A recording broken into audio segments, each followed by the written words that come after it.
Okay, um, so pre-midterm, this is going to be foundations of kind of animal behavior. So we started with, generally how do we study animal behavior? Then how do we separate out the genes from environment? And then moving on to saying that, well, once, and what types of environmental interactions, how can those affect behavior? And that's what led us to learning.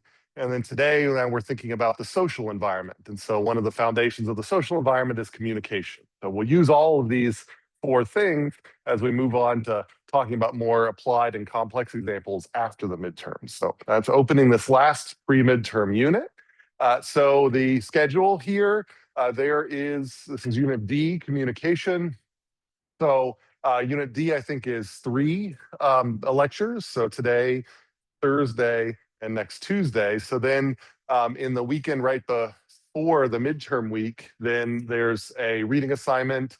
This one is about crickets and males and their different strategies for communicating to attract females, or whether they communicate at all, and how costs are involved and so on. And then there's a Canvas exercise that are again due next Sunday, not this upcoming Sunday.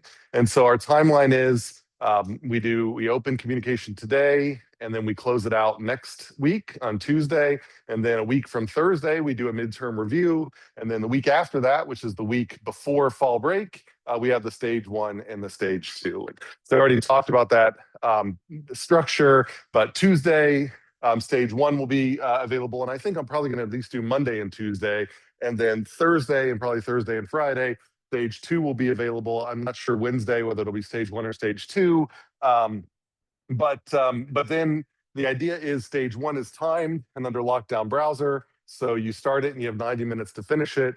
So you could come to class for either one of these, but you don't have to. You can collaborate in stage 2, but you don't have to.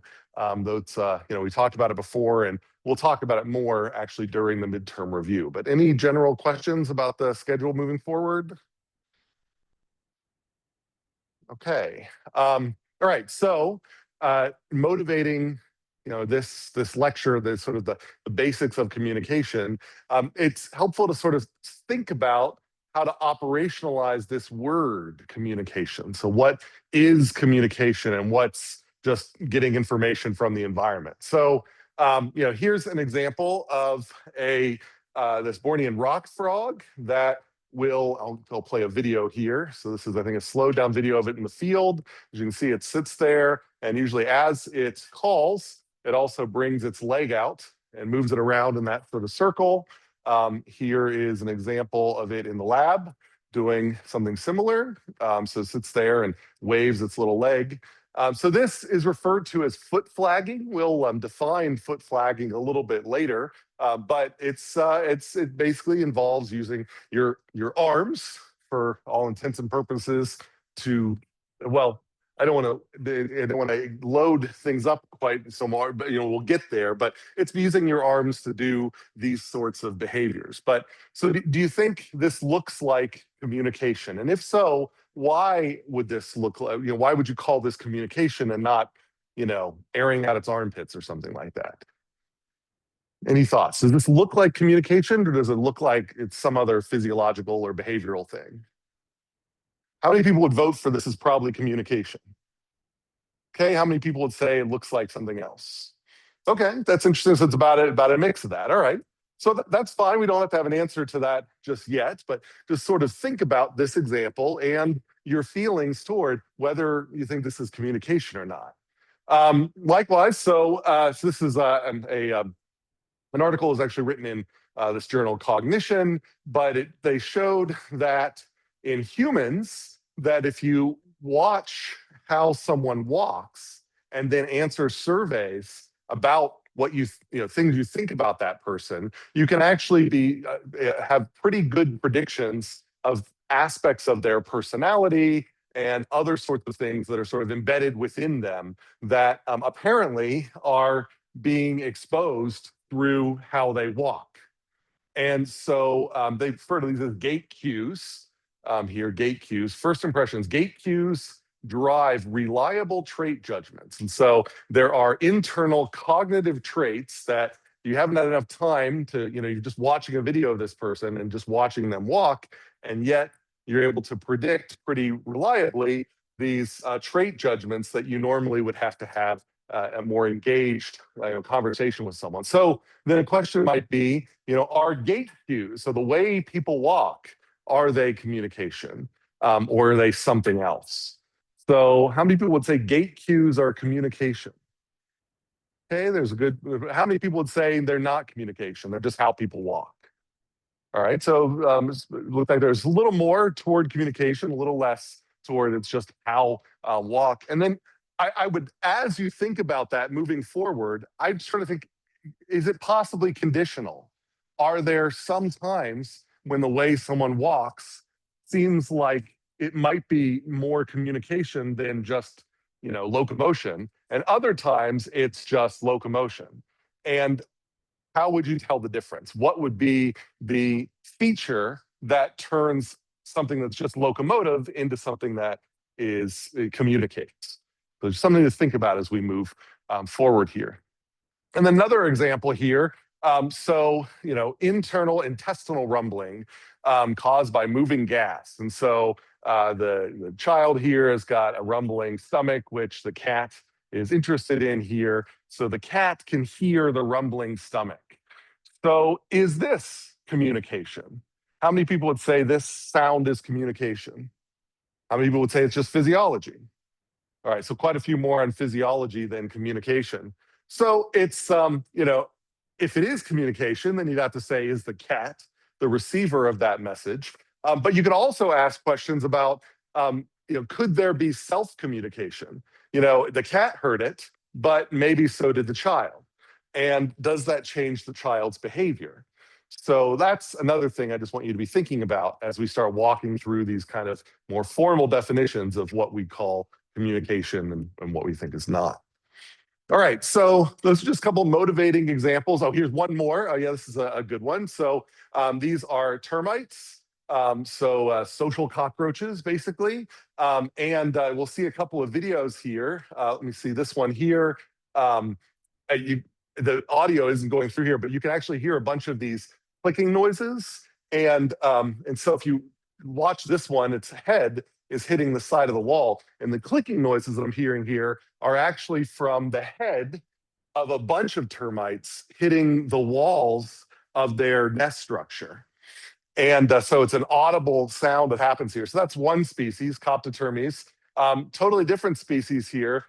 You can watch these two kind of come out to the edge of this wood hole here, and then you can see them rapidly snapping. It's very rapid. So here's a slowed down version. I'm going to hit play here in a second. So there's a termite here. You can see it's raising its head up this way, and it will then bring it back down and whack it against this wood substrate here. And so it turns out that these things tend to happen when you approach a termite nest of certain species. When a large mammal approaches that, then they start engaging in this. These big soldiers, these big armored soldiers, typically the ones that engage in it. Those that are not the big armored soldiers tend to move away, and then more armored soldiers move toward the area and then start also doing this head banging. Meanwhile, it's so loud that the large vertebrate that has come by can actually hear it. And so this idea, this termite head banging, then, do we think that's communication? How many people would think that's some form of communication? How many people just think it's just termite physiology? It's just how they move around. Okay. All right. So again, just we'll come back to these examples, but just ones that I want you to keep in mind as we go through here. All right. So, in thinking through those examples, we have to sort of, what we do in science is we have to operationalize concepts so that we can test for them.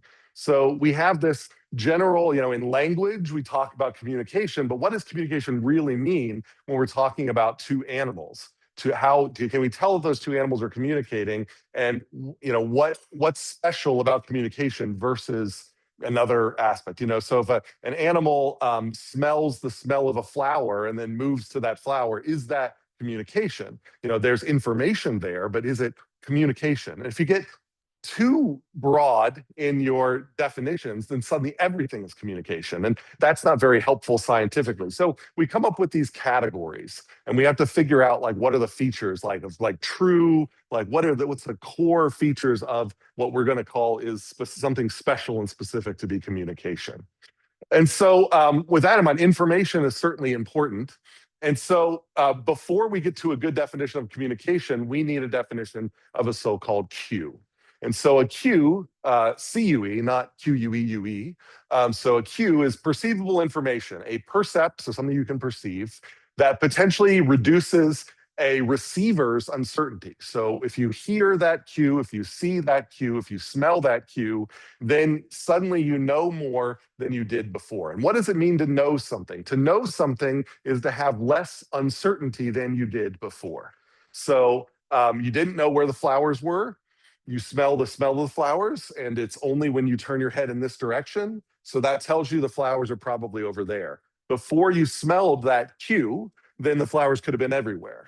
But now that you have that cue, you know that they're generally probably over in this direction, not in this direction. So that's what I mean by a cue. It carries information. It reduces uncertainty. Now, this is generally in animal behavior, this is not enough for us to call it communication. This it's not driven necessarily by evolution. It's not specialized for information transfer. It can just be a side effect. It may just be that the only way for a prey item to be a prey item is to emit certain cues that are useful to the predator.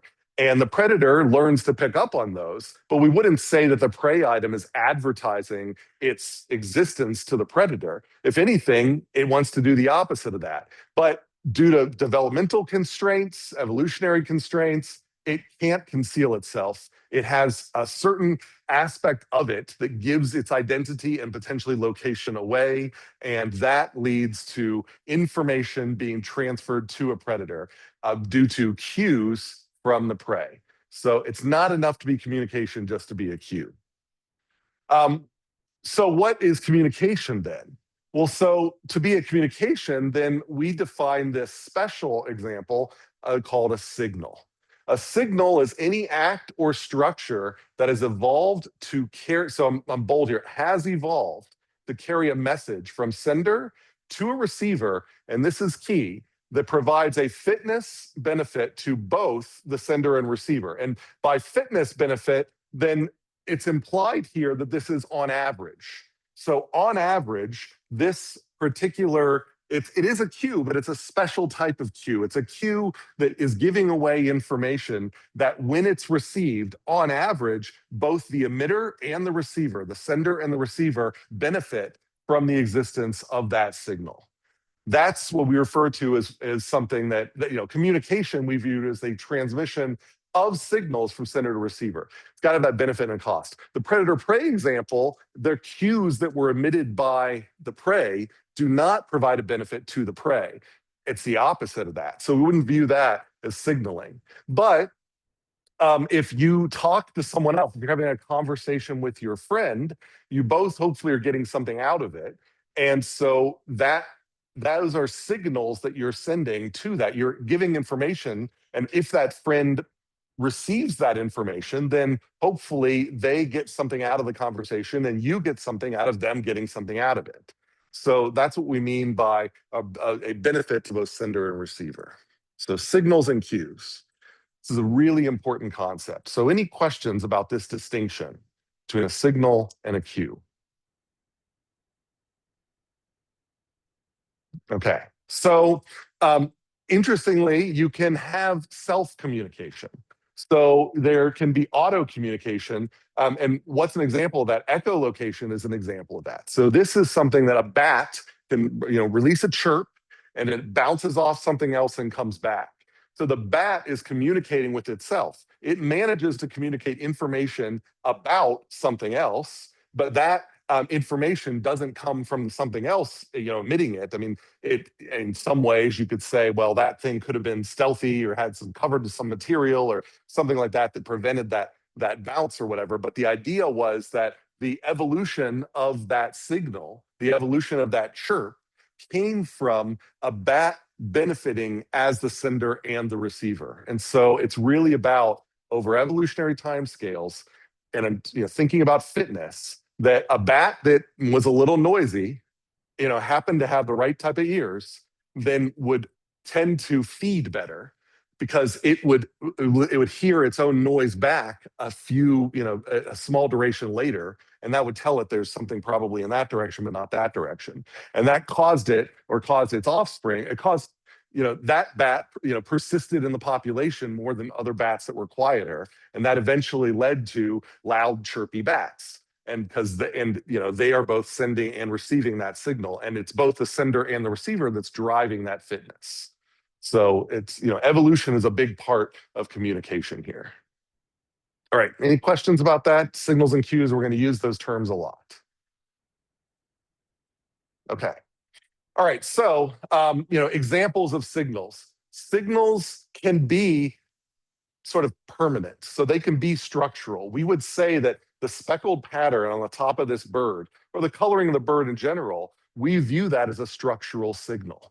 So this is an elaboration. This is like the bird doesn't have to look that way, right? But the pattern on the back of the bird helps other birds recognize, for example, that this bird is in the same species. Maybe these patterns are difficult to produce unless you're a healthy bird. So maybe it communicates something about the health of that bird. And so if you're a healthy bird, you want your spots to be really bright because you want a receiver to see those bright spots. And by you want, I mean in the evolutionary sense.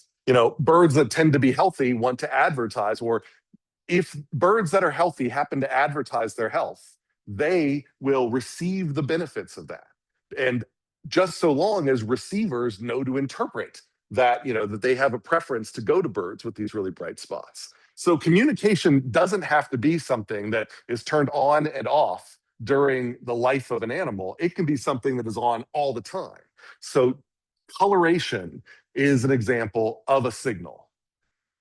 Now, and we're gonna sort of get into like, well, then what isn't a signal? We'll get to that and how you get signals in the first place. But we're just trying to motivate this idea. Now, you can have signals, and you very often do have signals that get turned on and off. So this is a bird's song. So this is the coloration of the bird. It's on the bird's whole life, but the bird's song is only on when it decides to sing. And so we've got a spectrogram down here. Here we've got the sound pressure levels over time. So as this bird chirps, then you end up getting this sound, and this sound is distinct from the background noise. And so others can hear it and change their behavior in a way that benefits both the sender and the receiver. So signals can be transient, or they can be kind of more structural and permanent. Any questions about that? Okay. Transient, so this would be the transient example, which means it's sometimes on and sometimes off. So you can be constantly emitting a signal, like you're blue, and that's your signal. I'm the blue guy. Or you can you can turn your voice on and off. And so the voice is the signal, but you're not speaking all the time. A lot of times when we think of communication, we think of it only being transient, only being the bird's song. But the look of the bird is just as much a signal, or it hypothetically is a signal. And we'll get to what makes it a signal here shortly. Okay. So how do signals evolve? So I've already kind of hinted at this, but there are variations in a population in either sender attributes or the receiver's ability to perceive those attributes, or both. So as I was mentioned before, that it could just be that the bird, there are some birds that are brown, there are some birds that are white spots, and then there's also birds that can perceive brown or perceive these white spots. If perceiving the white spots ends up helping another bird, say in mate choice, and that benefits both the one perceiving the white spots and one emitting the white spots, then that will tend to potentially, if this is a heritable trait, that will tend to make the ability to produce white spots as a proxy for health spread through the population. So that's the idea here is we start with variations in sender attributes or receiver ability or both. And if they provide a selected advantage to both the sender and receiver, then we would expect that there would be selective pressure that's going to increase the proportion of those attributes. And that's how we get the evolution of a signal or the evolution of communication. And these phenotypic changes are selected for informational value, not physiological value. It's not a biomechanic thing. It's not like we're changing the shape of a wing to make the bird fly faster. I mean, those, you can have selective pressure for biomechanics, but the key to communication is that information is driving the evolution. They're not, getting white spots because it's some developmental holdover that, it's not like, when we think about phylogenetic inertia, like why do male mammals have nipples? That's what we've read as phylogenetic, or that was a correlated characteristic. It's just a side effect of developmental constraints. We don't view it as necessarily communicating anything. But in this case, those white spots, they don't have to be there. They do not have to develop. There are birds that don't have white spots, or at least there were at one time. But the white spots brought a benefit to the sender and the receiver, and the white spots then got stuck in the population, not for any biomechanical or physiological purpose, but for their information value. That's a key point of communication. It's being driven by information. And so, the process of that is something that we call ritualization. So it's this idea that you start with a cue. It's just perceivable information, same way we defined it before. And over time, this process of evolution starts putting pressure on that cue expressing itself in a less random way. So those that express the cue, those that the cue becomes more noticeable, becomes brighter, it eventually decouples from its original physiological purpose or whatever process it was tied to. And that's referred to as ritualization, and then it becomes a signal. My voice, once upon a time, there was some proto-human that could have the ability to emit cues that were audible.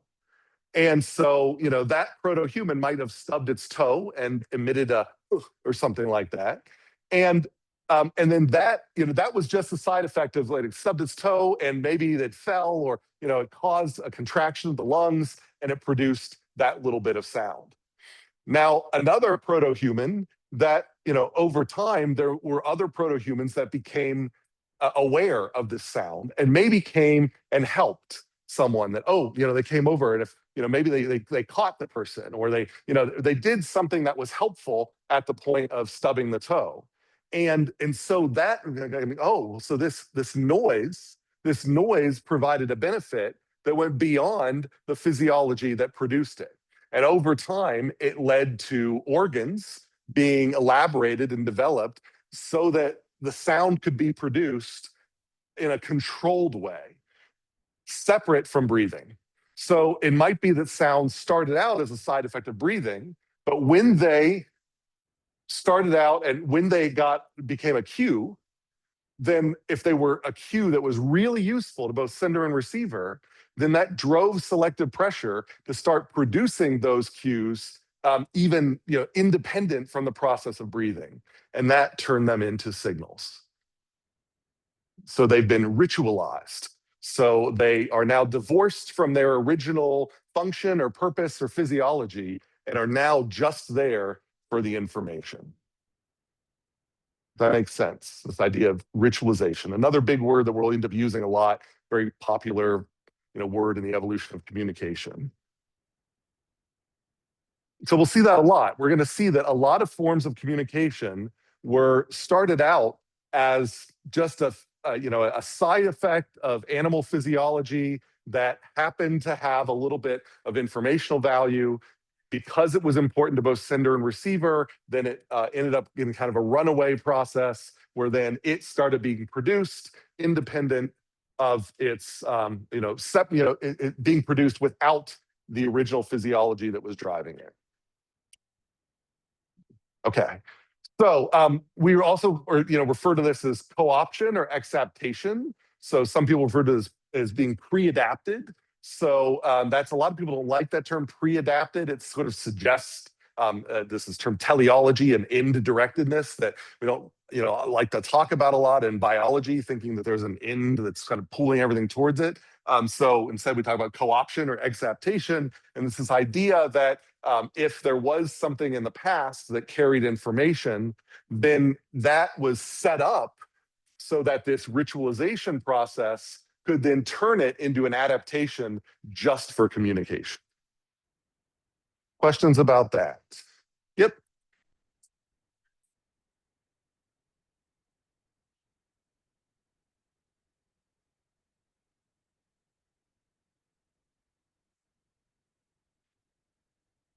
That's a great question. So it isn't necessarily innate, but it needs to be, in order for selection to act on it, then there has to be a heritable driver to it. So it might be that, and I don't want to make it sound like uh, it could be a learned process, but I'd say the learned process would be something that would have to be heritable, like the actual process itself. But the ability to learn to make, like, for example, language, you don't pop out with the ability to speak the English language. In fact, you could pop, not everybody speaks English. And so, but the ability to speak a language, some argue, is probably something that ability is inherited. That's a part of your mechanics.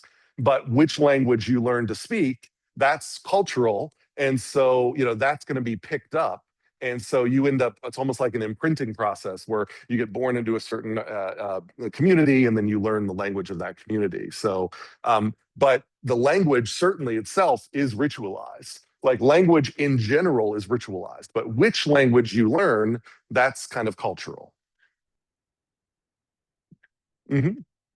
And language is extremely ritualized. So the sounds that I make now carry very little information about whether I've got a heart murmur or I'm having trouble breathing. And occasionally the physiology creeps out. Somebody's out of breath and things like that. Occasionally they interfere. But that a lot of things like if I'm waving my arms over my head, that doesn't tell you anything about it, it, about internal processes. Whereas if I was reaching to grab something, then that does tell you that I'm reaching to grab something. So that might be a cue, like, oh, there's something right there. They're reaching for it. But if I'm just waving my hands at you, it doesn't tell me you anything about the environment. It is just for communicating with you. That's what I mean by it being ritualized. Okay. So, ritualization, one of the cool things about ritualization is it increases what we call the signal to noise ratio. So, there's a lot of noise from the environment, and that noise ends up putting a pressure on ritualization because you end up, for example, you don't want, like, language is interesting because it doesn't sound like anything else. So, you can recognize the even if someone's not speaking your language, you can recognize that a human is speaking. So that is highly stereotyped. There is very little variation. I mean, there is variation, and I talk differently than you talk. You can tell the difference between people. But relatively speaking, the noises that humans make for communication are highly stereotyped. They do not have a lot of variation relative to all the other noises that you can hear in nature. And so you can definitely tell that it's a human. And that makes it voice much it's an easy way for us to communicate, even in a loud area or even in an area with a lot of noise. We can still communicate with each other. And that's because it's so stereotyped. It's easy to pick out our voices among the noise. When you can't pick out someone's voice, what do? You ask them to repeat it. And so redundancy is another tool that is an example of ritualization.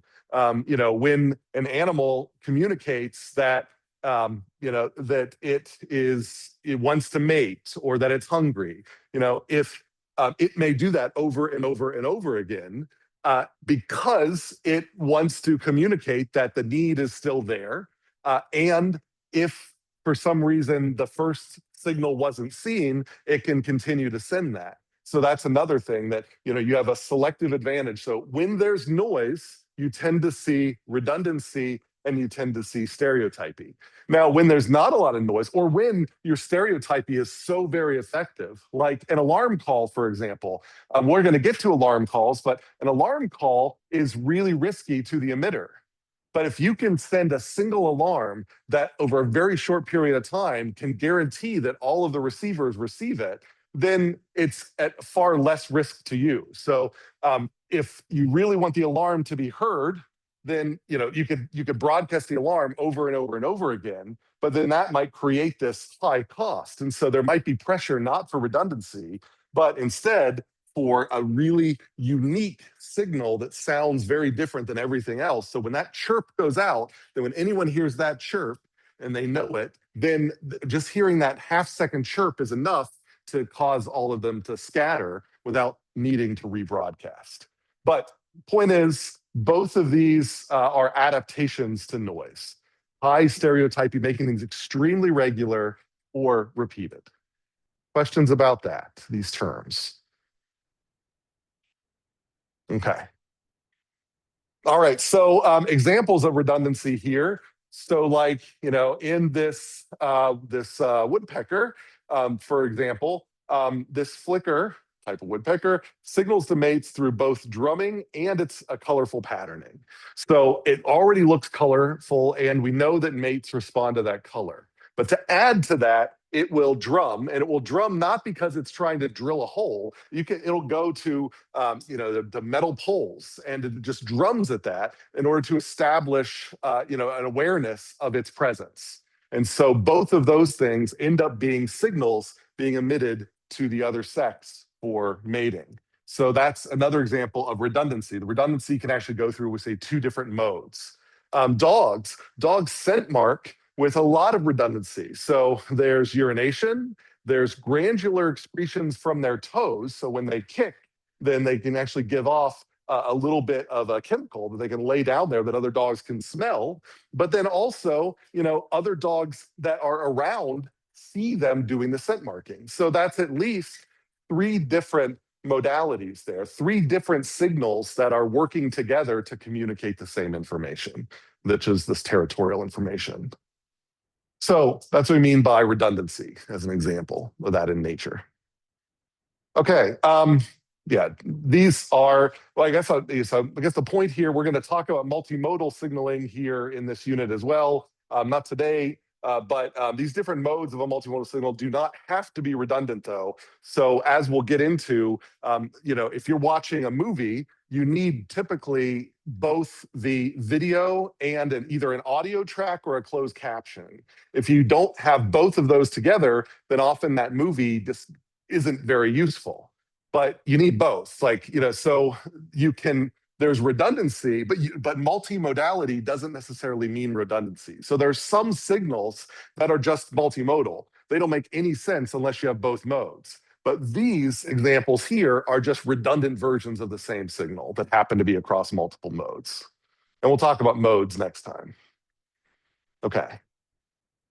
So another example, redundancy, foot flagging. I already showed this example here.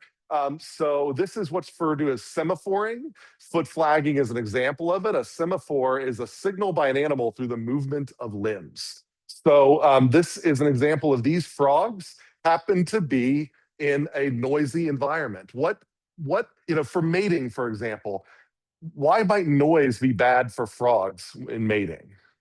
Any thoughts? Exposes but noise. So if there's noise around it, then maybe that's actually a good thing because maybe the predator won't be able to hear the frog. But who won't be able to hear the frog? The mate, the potential mate. So what frogs that live in riparians near, so that's the trouble. Is a lot of frogs need to be near water. They're amphibians, right? They're living near water. Water is often very loud. And so it's difficult for their little croaks to be heard by another frog. And so what some frogs do is they couple their croaks with foot flagging. So as they're emitting the sound, they also wave. And those two things can be correlated together. And so that visual signal helps cut through the noise because the other sex, in this case the female, she can be listening, but she also can be looking. And she can be evaluating both simultaneously or just one. And so that's an example of redundancy cutting through the noise. Okay.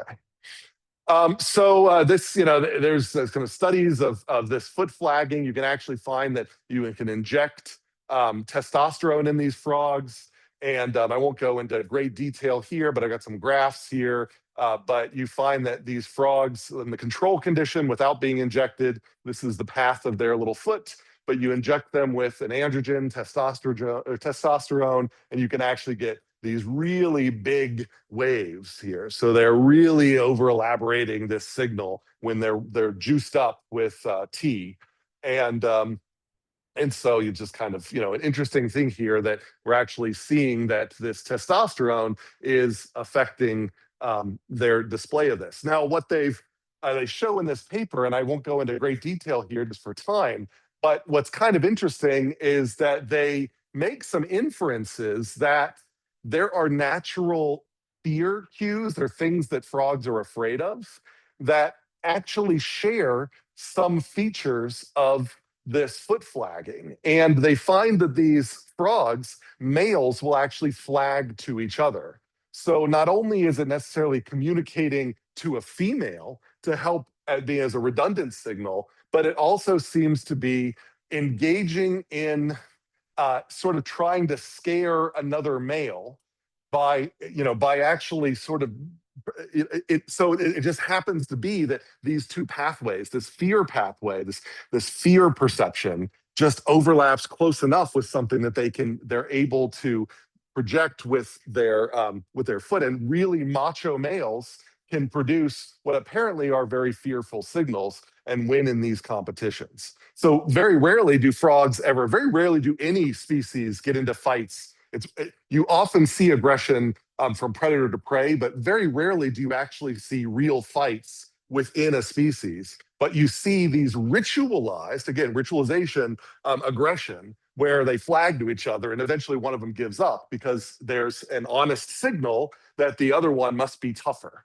So in this case, the one that is more testosterone happens to be the one that has the bigger wave. So if you can see whoa, that's a big wave, then there's a fear center that was just co-opted for this now intrasexual signaling that causes the receiver to freak out and give up and say, okay, this is your territory. I'm going to go try to mate elsewhere. So that's kind of something that the studies that they did in this one here sort of supported here. So there's signaling, all sorts of interesting signaling and co-option going on there. And then another example here, semaphoring alone. These are frogs here. This is a highly endangered frog, has lost its ears. So it has evolved in an area that is so noisy that there's no value to having ears. There's just no information that can cut through the noise. So the only thing that it does is this flagging. So, it inflates, but it also does that little hand wave. So it's a different type of flagging there. So I think this will replay here. Yeah, it does that little elbow there. So it does this little motion here where it does this rotation. It lifts its kind of elbow up and it kind of rotates its little hand.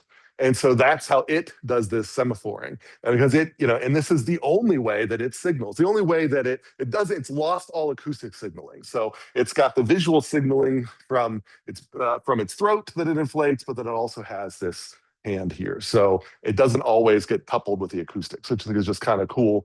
These frogs are cool too.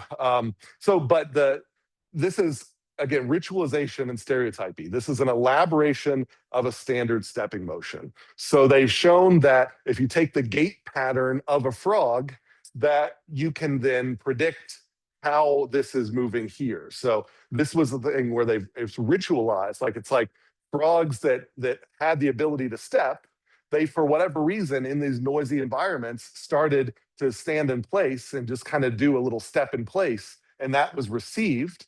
And that, through sexual signaling, then got elaborated into this waving, which is just an elaboration of stepping. So it's a ritualization of a standard physiological process, now solely for the purposes of communication. Questions about that? Just trying to give more examples of ritualization and stereotypy. And these, again, these are kind of a great success story. It's sort of interesting. They were kind of almost totally lost in the wild. So they collected the few remaining ones there that were, it was pretty clear that were just going to perish. And they brought them into zoos like the Maryland Zoo, started a captive breeding program, and were extremely successful in breeding them. And they're now reintroducing them back in the wild. So it's a good conservation story there, these particular frogs. All right, any questions about that, about ritualization and stereotyping? Ritualizing cues into something that is purely driven by information. Okay. All right, so let's do a clicker then.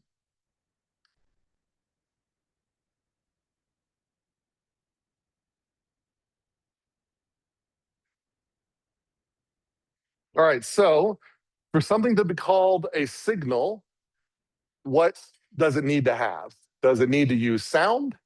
Does it need to be visual? Does it need to be beneficial to both sender and receiver? Or does it need to communicate location of an animal? It may be that some of these things are signals, but what's the one thing that all signals must be, must have, must do? So give that a second.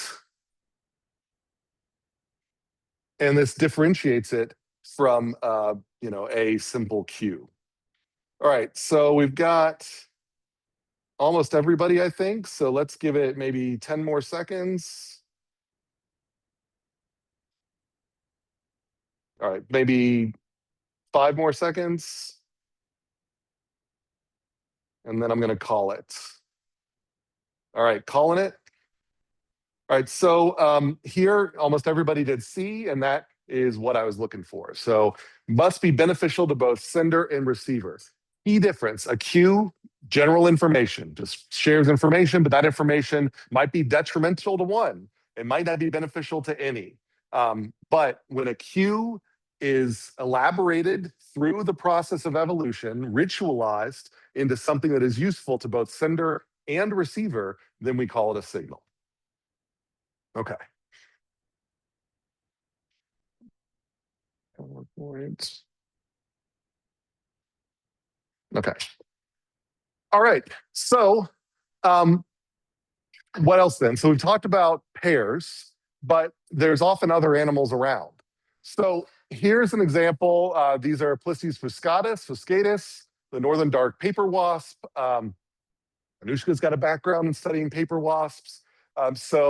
These are really interesting wasps. So these Plistes, this genus of paper wasps, is known to recognize facial patterns on individuals. And so they can recognize individuals by facial patterns. Now there's another Plistes dominula, where the facial patterns correlate to the strength of the wasp in the reproductive hierarchy. So you can look at the facial pattern and read it like a code, and you can say, "Oh, this wasp is going to be very high in the reproductive hierarchy, and this other wasp is very low." And you can go and paint over their facial patterns to give them the wrong facial pattern. And if they're displaying a facial pattern which does not match up with their reproductive potential, they get aggression.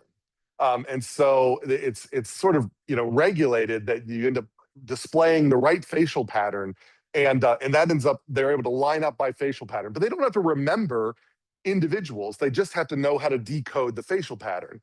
Plistes fuscatus is different. Plistes fuscatus, you get very different patterns. So it's maybe hard to see in the projector here, but this one's got a very dark face. This one's got kind of these red splotches on the face. If you look across a bunch of colony mates, a bunch of paper wasps in the same colony, they've got hugely diverse faces. And it's basically random what facial pattern they express. It's a little bit like our faces. And they have the ability to remember faces, and they have episodic memory of faces. So you can have, displaying a face, and then this receiver that sees the face might decide based on what she knows from her history, whether it's worth aggressing and trying to move up in the reproductive hierarchy to find up, to end up having more resources in the colony. And so they might make this decision to fight. And if she loses this fight, she will remember that she lost that fight, and she will not aggress another wasp with this pattern. You know that because you can take a wasp without that pattern, you can put this pattern on it, and this wasp will stay away from it. They remember their previous interactions with other wasps, and so this ends up being a useful signal. It's beneficial to both the sender and the receiver because you don't want to get into more fights than you have to, and you don't want to get into a fight that you're almost guaranteed to lose. So it's useful to both. Now, this is going on between these two wasps. Meanwhile, while they're fighting or assessing each other, you see a bunch of other wasps that just stand around and watch. So you got two wasps that are interacting, and then like a fight club or something like that, then you get a bunch of other wasps all looking in.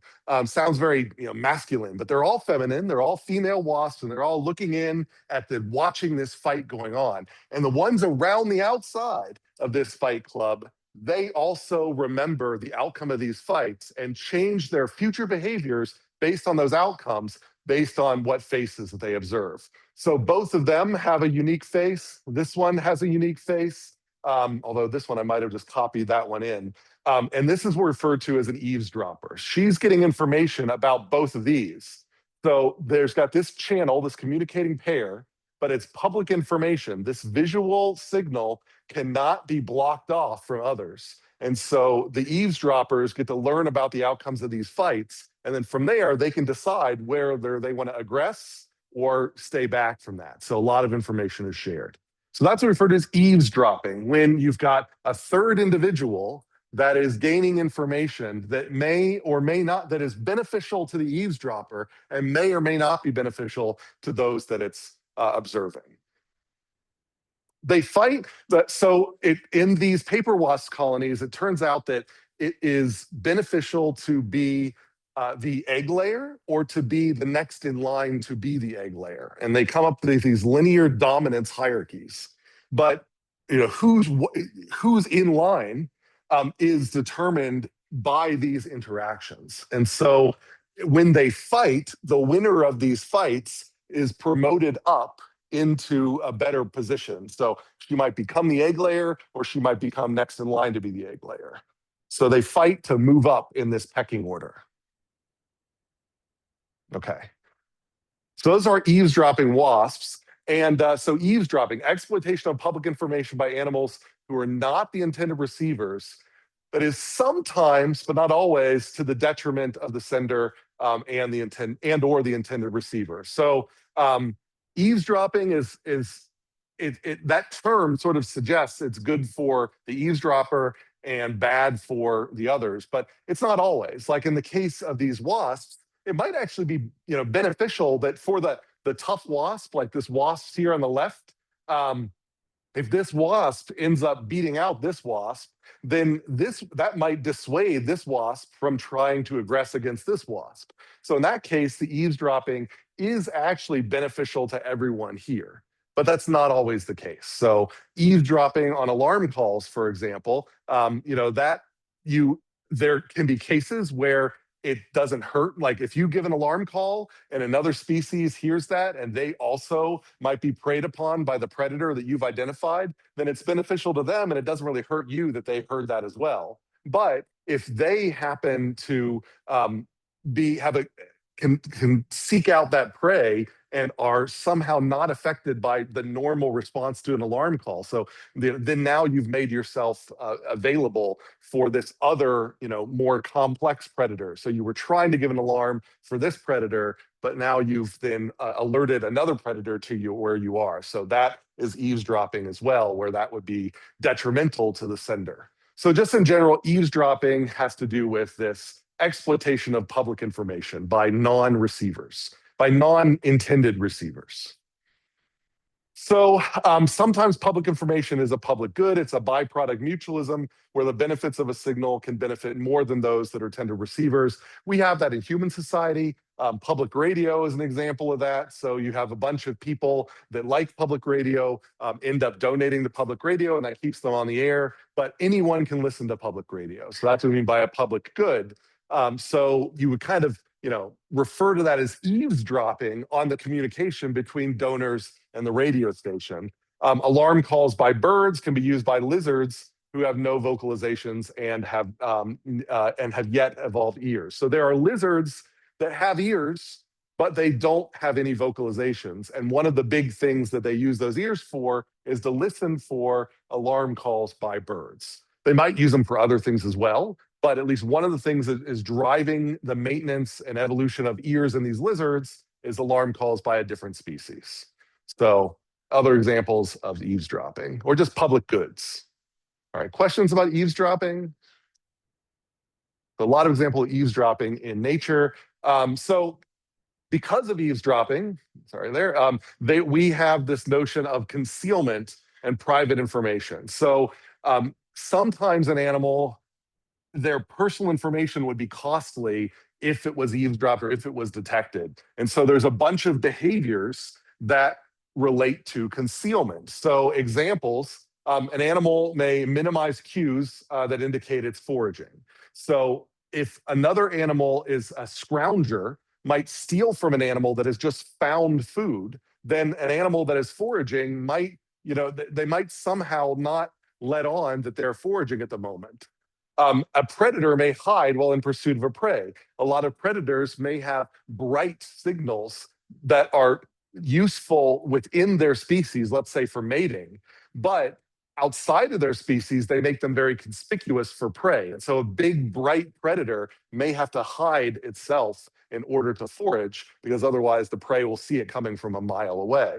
An animal may only signal to another when in private. So as an example, how many people have ever had a cricket in your house? Have you heard crickets? And then what happens like when you're like, oh, I know it's in the closet. What happens when you like move toward the cricket? It shuts up. And so the crickets have evolved this concealment behavior that they can sense that when certain things change, then they play it safe and they stop chirping, because crickets are very conspicuous. And if they chirped for a long enough time, it would be easy to localize them. But that's why they shut up. And then when you stop looking, then they start over again. So an example of concealment behavior. So communication driving all sorts of behaviors.